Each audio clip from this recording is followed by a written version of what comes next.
think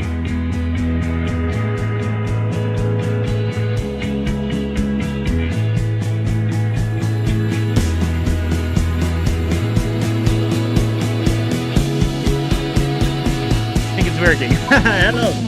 Thank you so much for taking the time to sit down with me. Yeah, of course. Thank you so much for asking us. Yeah. Well, your Wishful Thinking, your debut single, came out last month, which is obviously very exciting. I love the single. I think it's great. How have you found the reception of it so far? I'm pretty surprised by how good it's going, because it's like Yeah, the it's first like single. a lot more than we expected. Yeah, Yeah. yeah, and it's for a first single for like a new band. It's always like a kind of you don't know what to expect, so it's a bit scary sometimes, and you don't want to have expectations. And now I'm actually really happy from all the responses and all the messages and that kind of stuff. So yeah. Amazing, because I saw on your Instagram that it's getting a lot of airplay and everything. So, I mean, that must be really exciting considering it's your first official single out there. Yeah, also some like really random but amazing radios, like one in Ireland and also like one in the US. So that's really cool. And one in Germany.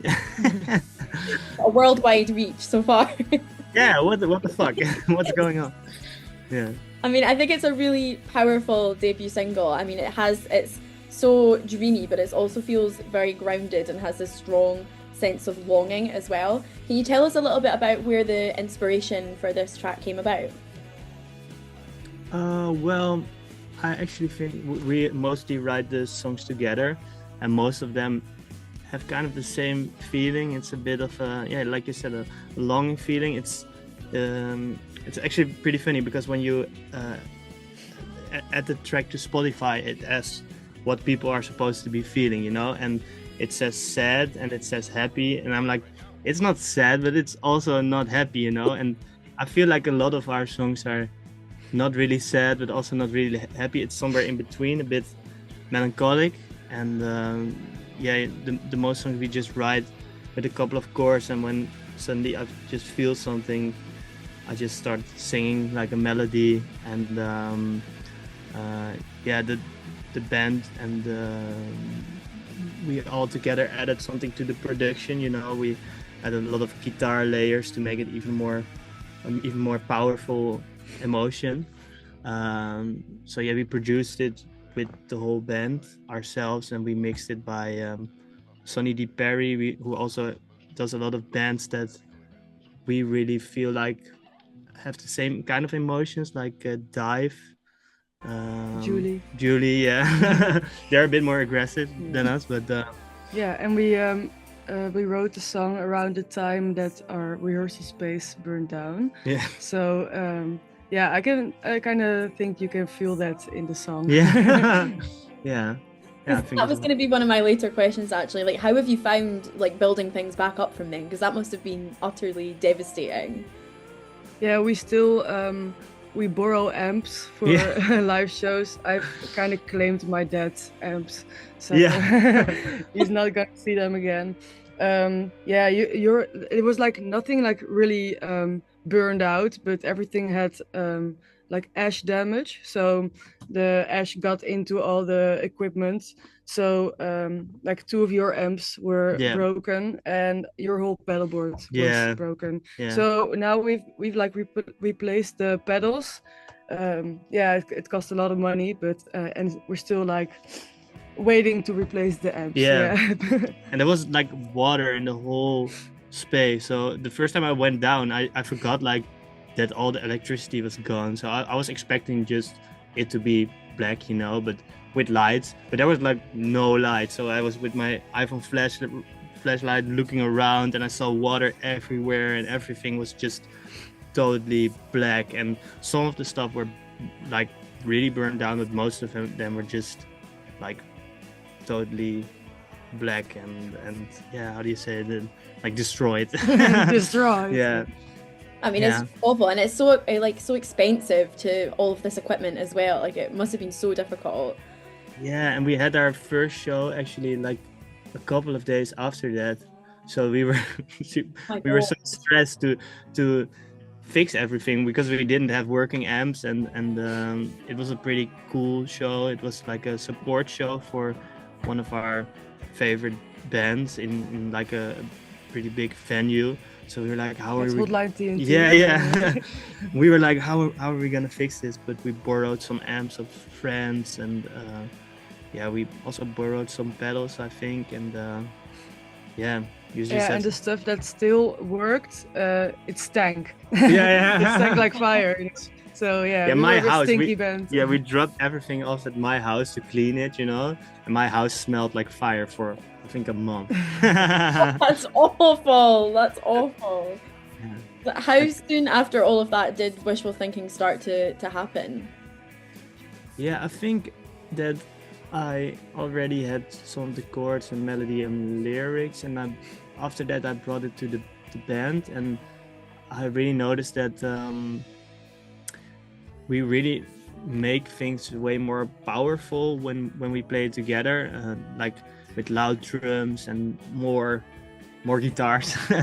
And then we really finalized the song, and after that we actually thought like this could be a great like debut single, because it has a great story, like the way we wrote it, but also I think it's how do you say it? I think it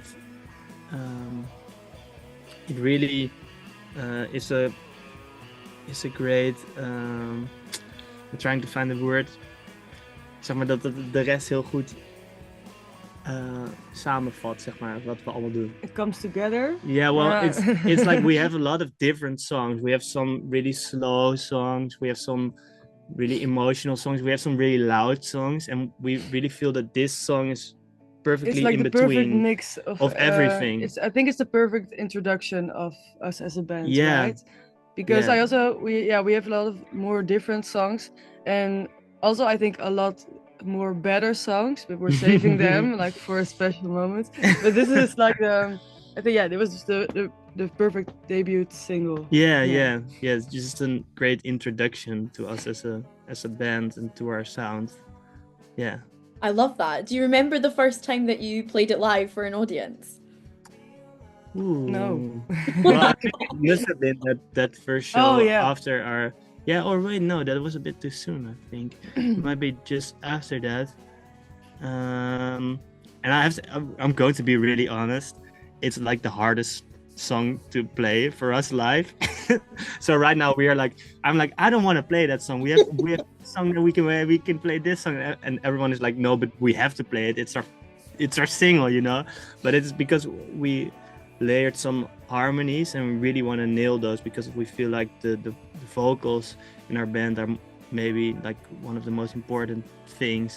But if you play with 3 fuzzing guitars and you want to be singing like perfectly in tune, we play a lot in like small venues with bad monitors, so you really have to do this song right. You have to be able to hear yourself sing, and that's not always the case. Because we sing it indeed with 3 harmonies, and the first tone of the song is like, it's a bit dissonant. It's cold, so it's really hard to make it sound right live. So I think you wanted like an answer that everyone was like blown away, but I don't think that we always nail that song, because it's pretty hard to play.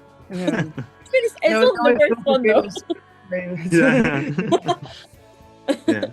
And when you first got together as a band, did you have a very clear idea of what you wanted your sound to be, or was it more of sort of trial and error to find what felt right?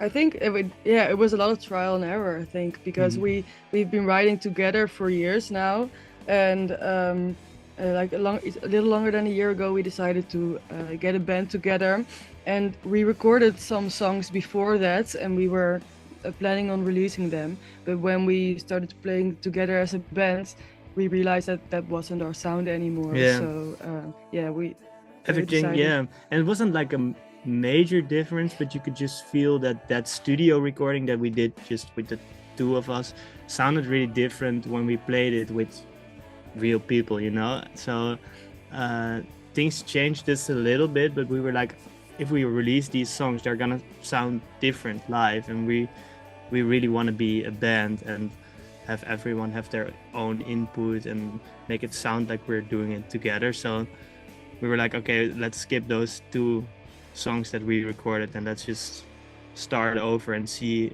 what we sound like. So yeah, We lost money again. yeah. Yep. I think that's really exciting though, like being like taking that step back and saying actually we want to do something totally fresh, because I think it is a bit of a challenge, because I think a lot of people when they start bands they have, as you say, this backlog of songs that they've been working on for a long time, and to actually take a step back and say no, we're not going to use those. I think it's very brave, very brave. Yeah. And yeah, but I just think it's more representative of who we really are, and that's what you finally want to do as an artist. Like, yeah, make something that everyone is involved in, and everyone's like, this is who we are, this is what we sound like. So yeah, and sometimes that's hard, you know, because you have 5 different people who all have different opinions about stuff, and especially when you go mixing, like I feel like Sofie and I listen to kind of the same music, and then there are some other people who listen to a bit of different music, and we're like, oh, we want the vocals to be less loud than the guitars, and someone else says no, but that's like the best part. So then you go discuss, and sometimes there's a compromise, but yeah, we always make it work. So yeah. And we do the production ourselves, or mostly Thom and our drummer Jasper. So I think that by doing it ourselves, we save money, of course. And I feel like you have a lot more influence to how it's gonna sound eventually. Yeah. And that's also hard because you have to really do it ourselves. I with other bands that I played in, there's always a producer, and he's like, all right, we're gonna record the drums, and then you're gonna record the guitar, and then after that you can tweak some things, but it's done, you know, you did your part. But now it's like, I don't really like this, let's do it again, you know, and you can go on forever and ever and ever. But yeah, that's kind of the hard part, that you're really in control, and sometimes that's also a bit scary almost. Absolutely. And did you have a favorite part of doing it all yourselves? I think it's really funny because the song is actually it's not that different from the demo. So the demo was still like the project that we sent to the mixer. So we used a lot of the like really crappy guitars that I just recorded in my bedroom. But yeah, I think like the vocals are, like I said, they're really important, and that's where mostly the emotions are coming from. So I think that's always like really special. We're actually gonna record vocals after this interview for our second single, and that's always, it has to be really good. But it's like when that works out, it's like, all right, we got it, you know, and everything else is just supporting that, you know.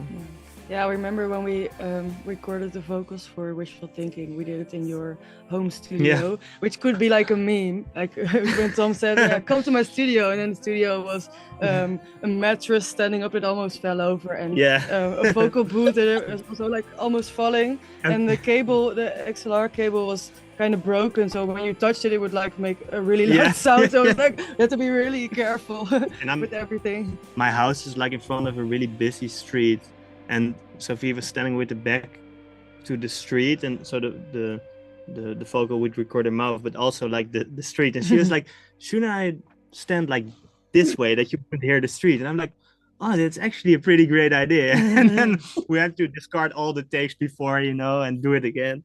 But when it works out, it's really like, then that's like an euphoric moment, you know. Well, I can totally imagine. And do you think going forward, like, would you want to continue the DIY like part of it all, or are you kind of waiting until the right partner kind of comes along for that? Yeah, like Sophie said, and that's really like a that answer is not like a really cool one, but it's mostly just the money. If we would have the money to work with a really cool engineer and go to a studio and work out even better guitar sounds for a whole day, you know, we would absolutely love that. You know, it's even creates even more possibilities. But right now, it just works out like yeah, it just works out, you know, and yeah, Yeah, I mean, why would we do change it now when it works out? Like we have yeah, the people in the band who have knowledge of yeah. producing, and yeah, we'd rather just put our money in a good mixer, and also touring. Yeah. So yeah, for now And it's fine. For now, it's fine, but it would be like the dream to, you know, actually also do the engineering with the guy who mixed our songs, because he really does great albums, and you know he's just really cool. So yeah. I'd like to talk a little bit about songwriting now and how your songs kind of come to be. Do they start with like a lyric, a riff, or is it kind of a general mood and atmosphere that you want to convey? I think we both like write a very different way. You can Mhm. start if you. Yeah, I think it always starts with the mood. So I just start strumming some chords, or I'm just fucking around in Logic and I use a weird effect, and it suddenly inspires me to go on. And I feel like in the things that I create, like melodies are like number one, they're the most important thing, and words find their way of like of going around the melody, you know. So when I have a melody, suddenly a word appears and I'm like, oh my god, that sounds so cool, you know. And then the word really fits the vibe and the melody, and then I work a song around that. And I think it's funny because we like some of the songs that we're playing live, we really wrote together, so we're just going from here to here, some changing of the chords, some changing of the lyrics. Yeah, my favorite moment, like recently, one of the latest songs we wrote, I was just laying in bed reading a book, and he was in his house behind the desk, working really hard, and we were like figuring out the synth sound. So he would send me something, and I would just be laying in bed. I was like, no, that should be like me instead of me. So he changed it, and then no, the sound has to be a bit more like me, and then he changed it again. I think it was my favorite moment of working together. We were just doing it on WhatsApp, you know. She's just sharing, but yeah, but that's sometimes how we work together. And some of the songs are just really Sophie's songs and my songs, but I feel like the vibe and the melodies really sound like there's one person writing all the songs. That's really nice. But how do you do it, Sophie? Yeah, I think you write constantly. It's like every time he says, oh, I've got another song. Oh no, not again. We don't have time for this. And I've been having like a really hard time with writing consistently. For me, it's just a feeling that comes up, and then I have to immediately do it. And I haven't been having that a lot the past years. But I think it really helped that because when I write really naked songs, just vocals, some harmonies, and a guitar.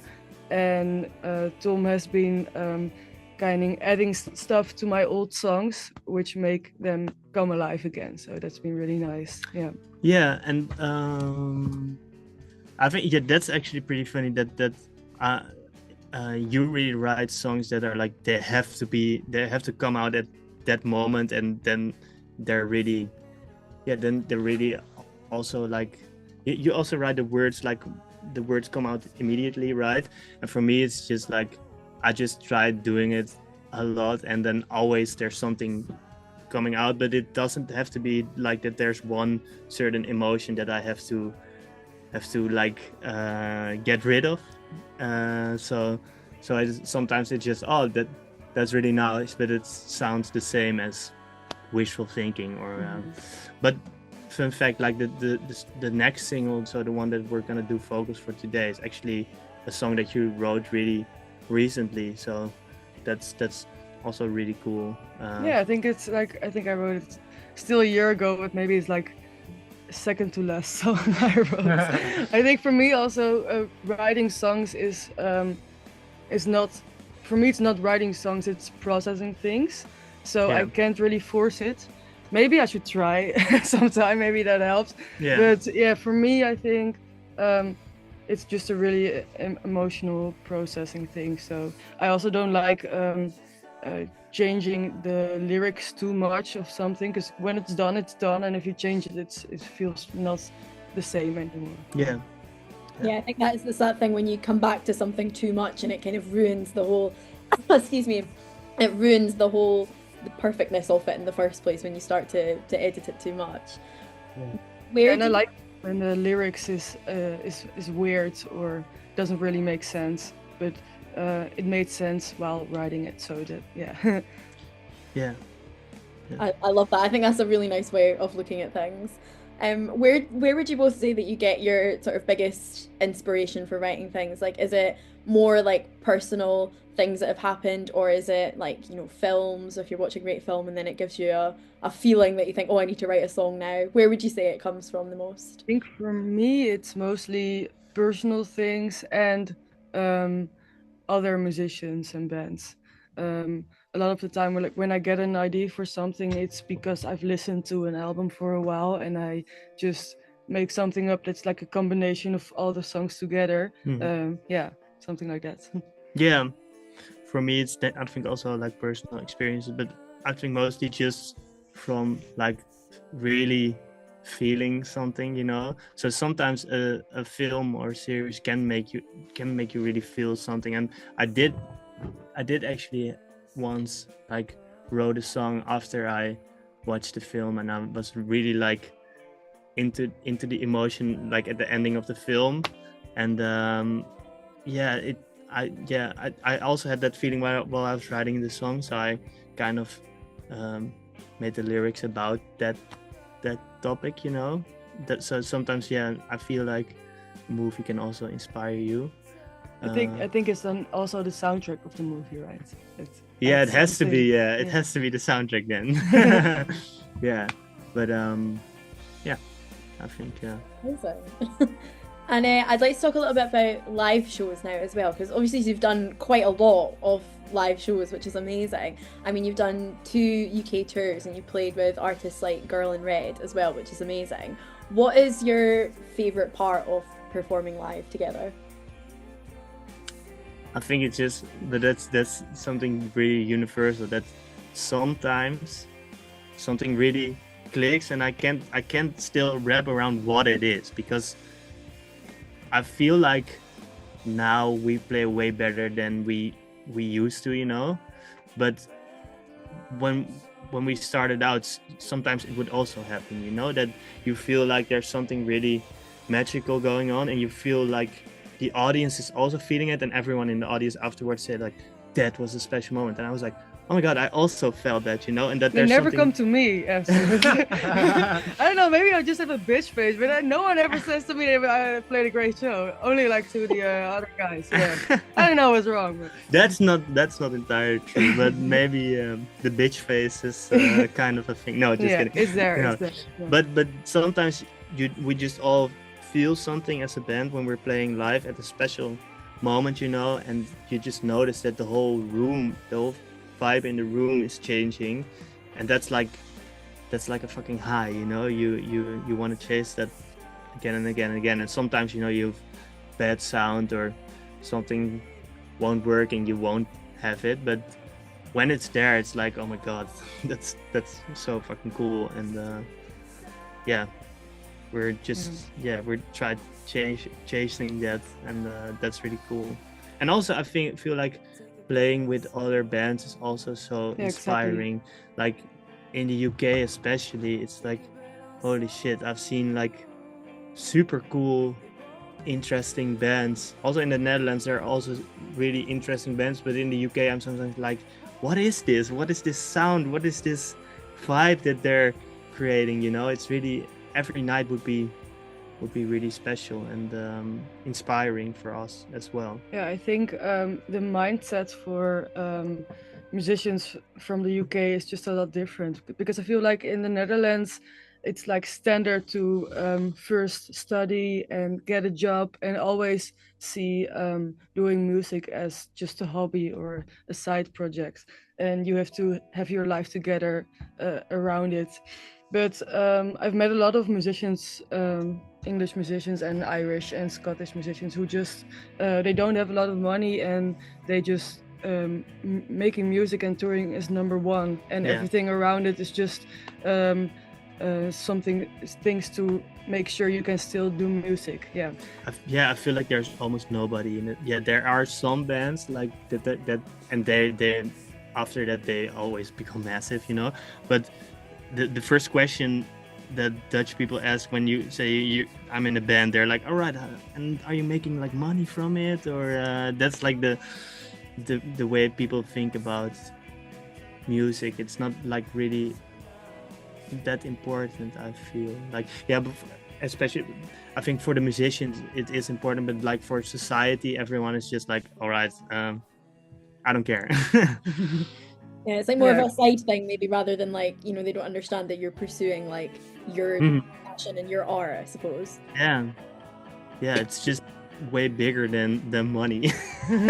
Yeah, you exactly. I'm always describing it as something that I just cannot do, you know. You have to do it, and nobody's forcing me, but I just have to do it. But sometimes like I recently had a lot of moments where I'm like, why the fuck am I doing this?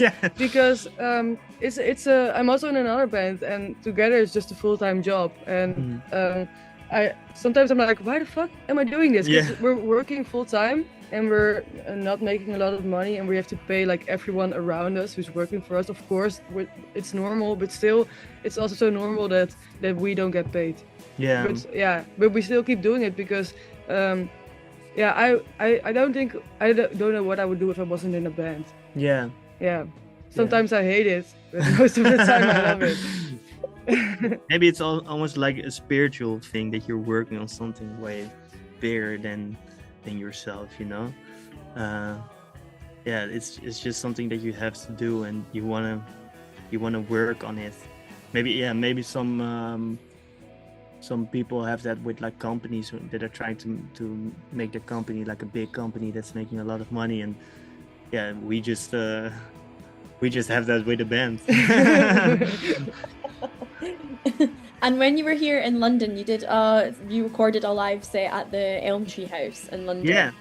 That was really cool. I loved watching that, and I really liked the sort of VHS horror sort of fantasy vibe of it all. I loved the aesthetic. I thought that was really cool. Tell us a little bit about how that came about. So I hope we won't be getting into trouble because we don't even know if it's like if it's legal.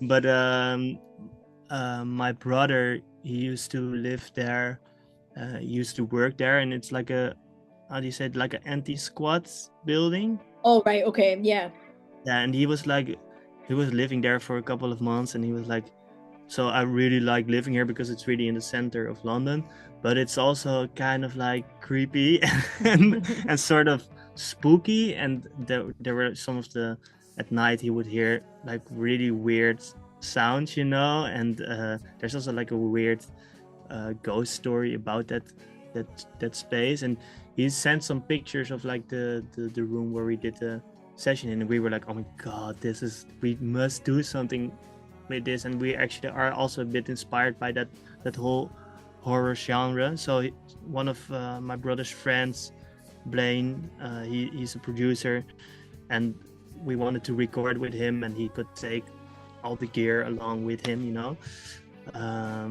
So we did it there, and it was just really intense, but really really cool to do. And we're also really happy how it turned out, because it sounds just a bit too, it sounds almost like too perfect, you know. It sounds like a studio recording, but it was just really really special. And one of our friends, Rijn, he did the camera work, and he really nailed like the whole vibe of the house, because it's like it was not a big room, and he had like a flashlight, but because everyone was standing like this, you know, like really close to each other, he has to do a lot of like really close-up shots, and it creates a real how do you say it, like a bit of a claustrophobic kind of vibe. Yeah, I almost went blind. Yeah. You would like have the flashlight in your eyes, and you would have to play like, oh my god, I can't see anything. There's like one part where the light is directly in my eyes, and I kind of go like this because of it. I'd be blinded. Yeah. It reminded me a bit of like the style of those like found footage horror movies, like Blair Witch Project. Yeah, Like that, which is all filmed on that camera. Oh yeah. And that's what we're also really inspired by, and we also believe that we actually are haunted because of like the burning rehearsal space and a lot of bad luck, and like we really felt that it was like the perfect combination, you know. But yeah. And you you performed 2 unreleased songs in that performance as well, Stop Sign and Happiness. Are they 2 songs that we can expect to hear come out in 2025? Yeah, I think so. Or this year or next year, but Yeah. it won't be too long. Yeah. Yeah, we feel like those are like really great songs, and we really want to nail them. So we do really want to release them, but it's kind of like we really want to nail those, you know. So it's kind of still in the process how we want to do that, because we first for the next single we want to do something that's just that we know we can really produce in a great way. And for those 2 songs we're still in debate how we want to make them sound, because in the live session it's just how we sound, you know, but we can really add something to like that vibe that those songs have. So we just really want to do them justice, if that's like if that's is that an English sentence? Yeah. I think so. Okay, nice. I don't know, you can decide. Yeah. Now it's a sentence. And my last question for you guys, I mean, thank you so much again for taking the time. This has been great. My last question is just going to be, what are you most looking forward to in the rest of 2025? We're looking forward to destroying the most legendary stage in the Netherlands in June, which is Paradiso. Playing at the Paradiso. Yeah, and we just destroy places. That's what we do, and it feels like an honor to destroy like the most legendary stage in the Netherlands. And it will be kind of sad for all the bands that want to play there after we play there, but it will be destroyed. So it will be gone. It will be gone, and we're just sorry for that. But that's just how we do things. Yeah. Amazing. Is there anything you'd like to add before we finish up for today? Well, first of all, really thanks for the interview. Yeah, thank you. Yeah, it's you really ask nice, great questions. Oh, thank you. That's really kind. Yeah. And so we're gonna record our new single now. So everyone just, what's like the classic saying, like big things coming. Big things coming. Big things coming. Keep Stay your eyes tuned. open. Stay tuned. Check out our socials, and we also really want to play the UK again. So we might come back real soon. We're kind of working on that actually. So you can do what you want with that, but I would like to keep an eye open on us. So. Definitely. Well, the next time you're in London, I'll definitely be there. So. Cool. Super nice. Cool. Thank you so much. Yes, thank you. Thank you. It's been a pleasure. Thank you. Enjoy your recording after this. We will. Thank you so much. Thank you. Bye. Thank you. Bye.